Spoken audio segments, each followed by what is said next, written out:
Hey Charles, what's going on, buddy? Hello, I'm Gerry Savage and welcome to The Savage Edge. When I started this podcast, I had a little trepidation about naming my podcast The Savage Edge because I didn't want to make this all about me, and it's not about me. It's about you. But what I mean about the Savage Edge is a never quit mentality. So many of you out there have a never quit mentality. So what are we going to make this podcast about? This podcast is for you. My experience is in sales and sales leadership. I started, just to give you a little bit of background, I was a headstrong kid. Started working when I was 15 years old. Never did that great in school. I was always looking at different things to do. I got by, did okay. Actually got my pilot's license when I was 19. I started flying airplanes when I was 16 years old. And I wanted to be a pilot. But I didn't have the grades to get into the Air Force Academy or something like that. My father was in the Air Force. My uncle was a career in the Air Force. And so working two jobs, one as a disc jockey and one as a teller in the bank while I was going to school to get my associate's degree. Well, that January of 1981, when I finished my degree, because I went straight through, got my associate's degree, and I walked down the street one afternoon at lunchtime and I joined the Marine Corps because the Marine Corps had enlisted flight navigators and I wanted to fly. So off I went into the Marine Corps. And 4 years later, I got out, stayed in the reserves, but got into orthopedic sales. And when I got into orthopedic sales, and let me just back this up. The reason I got into orthopedics is because my dad was an orthopedic distributor. He was a distributor for OEC, the Orthopedic Equipment Company, and they were bought by Biomet. And so he became a Biomet distributor. And when I got out of the Marine Corps, he wanted me to, follow in his footsteps. And fast forward, I ended up working for Zimmer years later and working in a territory in Maine. And as I worked in that territory in Maine, I ended up winning 5 President Club Awards or earning 5 President Club Awards, being a distributor, and then going on to get my bachelor's degree and then my MBA, teaching at Eastern University in Pennsylvania. And I mean, the list goes on, but again, it isn't about me, it's about you. And all I'm talking about this to you for is that I want to bring my experiences to you. I want to bring my life experiences to you, from the 4 Pillars of Sales that I wrote back in 2020 and the Janitor that I wrote in October of 2022. It was released. I'm writing the second Janitor book now and plan to release a update on the 4 Pillars after that. Hopefully by that time I will have defended my PhD in leadership philosophy sometime after the first of the year. So enough about me. So what is it about sales? Well, Ron Willingham said in his course, Integrity Selling, which he developed back in the 80s. Ron Willingham is no longer with us, but Integrity Selling still is. And what I liked about what Ron did is, first of all, he started out by saying sales is something you do for and with someone, not to someone. And that's a big statement, for and with. And he developed, after a lot of research, a personality style assessment that he put in his book, Integrity Selling. Well, when I wrote the 4 Pillars, I also wrote a personality style assessment, wrote different characters, if you will, the dominator, the analyst, the moderator, and the enthusiast. So all personality styles that a salesperson could utilize very quickly, and when they were in an office, to understand who they were talking to, because in sales it's all about communication and building relationships, and you can't build relationships unless you effectively communicate. So what I did in the 4 Pillars was create these personality styles and then piggyback that onto where and when you would use them in the sales call. Of course, you'd use the communication style in the sales call right through from the beginning to the end. But it's how you utilized the tools that you have with you in order to help someone make the right purchase that makes the difference. So, in other words, if I'm a dominator and I'm a very fast-paced person, and I walk into an office who happens to be a moderator who's very low-key, I like you, you like me, doesn't make any waves, and you just go through that sales call in a very dominant style, which we review in the book, that person's going to go, oh, I like it, okay, and give you yes answers, and you're going to think you have the best sales call in the world. But the problem with that is when you leave, he or she's going to say to their administrative assistant that they don't need to see you anymore because you didn't effectively communicate. What you needed to do was adapt your style to that of a moderator and slow down and have conversation and not be going at 100 miles an hour. Same is true if you're talking to an analyst and you're a dominator. You need to have the facts and you can't just gloss over them.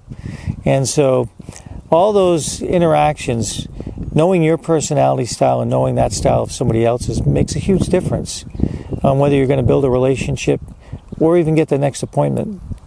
But here we are in 2025.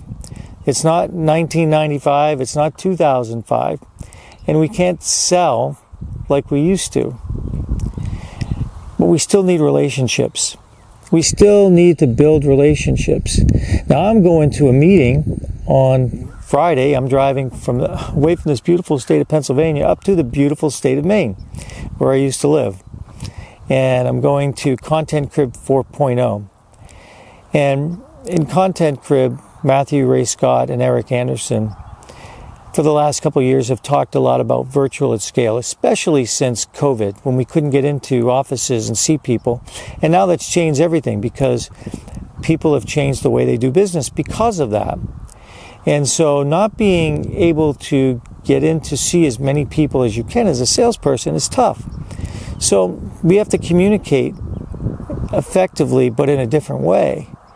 And so virtual at scale, using video like I'm using now, and speaking to you is a form of getting to know someone, you deciding on whether you like me or whether I'm genuine or not, and whether you could trust me when we begin to have a conversation. And so what I have found about virtual at scale is that by sending an email or sending something virtual, Zoom, seeing somebody, and actually seeing their gestures and how they talk and being able to, for most part, look into their eyes almost.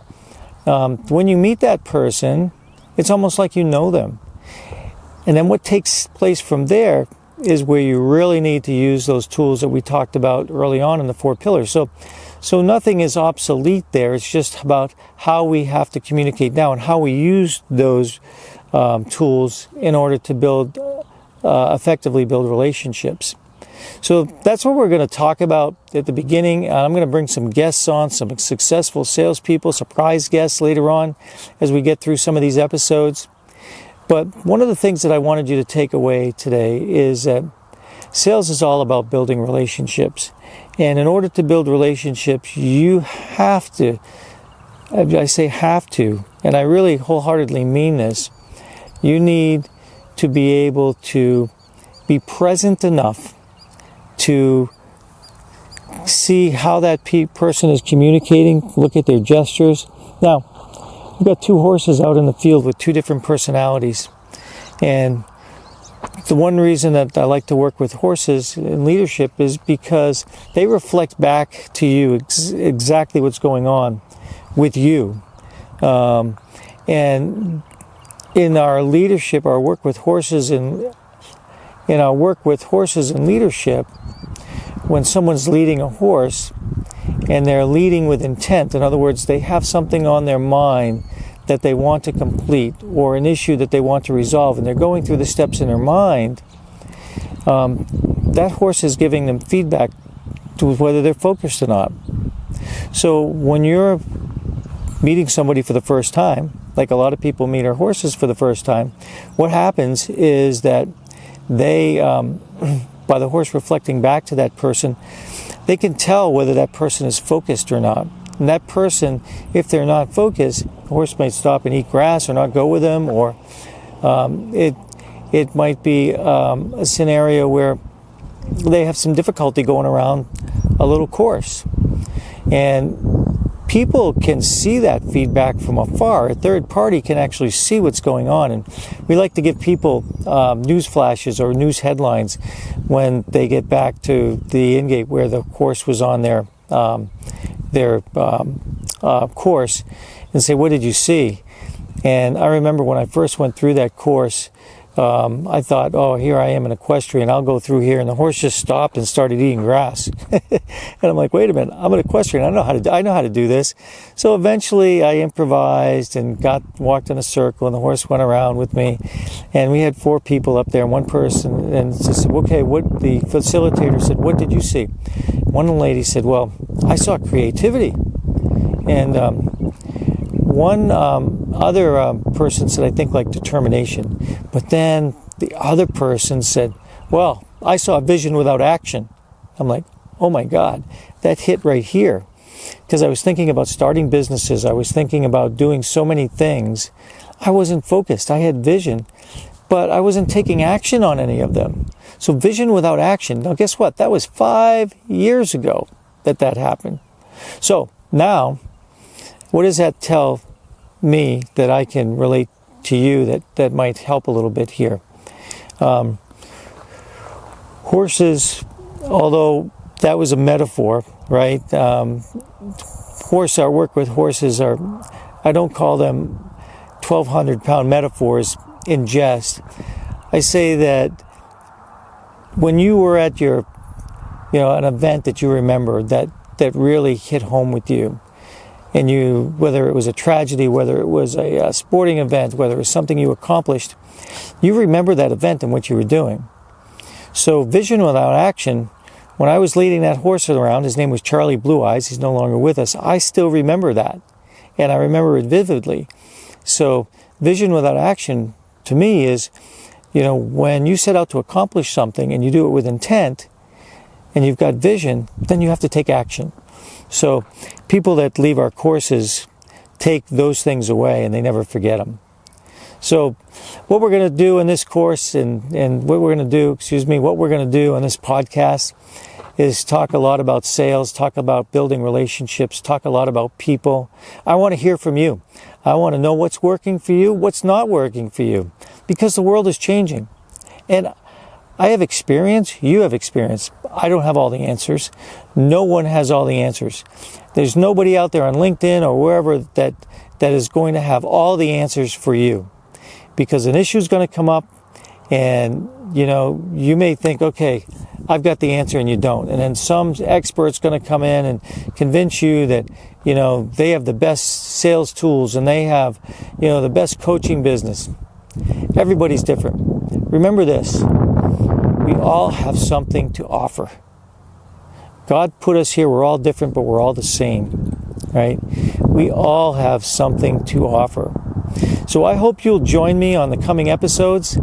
This is my honor, my greatest honor, to be talking to you and to learn from you. And together, let's change healthcare. Let's change sales. Hell, let's change the world for the better. I'm Gerry Savage. Hey, Charlie. What's going on, big guy?